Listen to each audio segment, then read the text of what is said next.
Today I'm going to share 5 seller concessions to help a buyer purchase a home in today's market.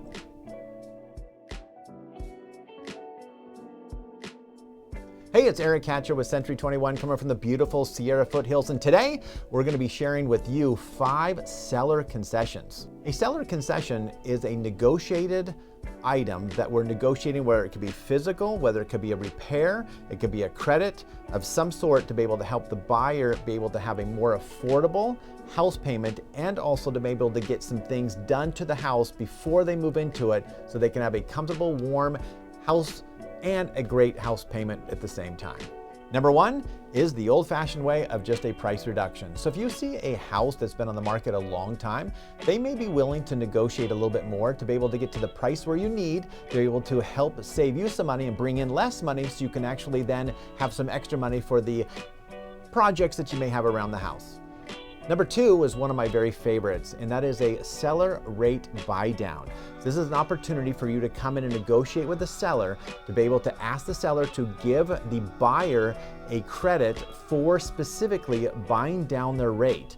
The other day I was able to help a buyer secure a rate buy down, was able to lock in a rate as low as 5.2, and that was with about a $9,000 credit. It's important to find out from your lender what the credits, the max credits you're able to get, and generally it's about 3%. And this is really important because that actually lowered his house payment by hundreds of dollars to be able to make it more affordable in today's market.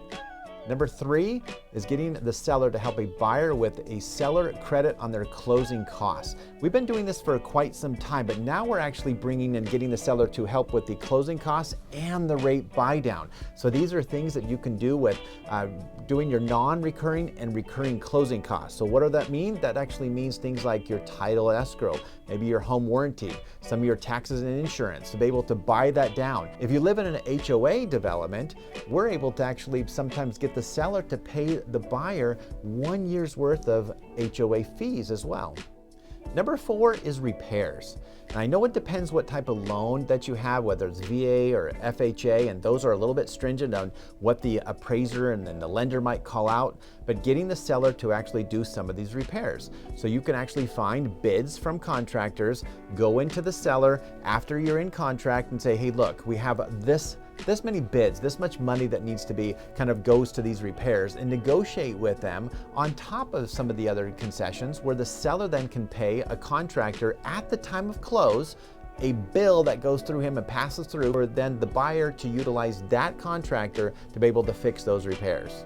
Number 5 would be personal items like appliances or generators or washer, dryer, refrigerators. Those don't always come with the house, but going into an offer knowing that, boy, I've got to go spend $5,000 on appliances, and you can negotiate with the seller to actually allow those to be part of the agreement, and sometimes you have to let the lender know at no value, but you can negotiate the appliance as well.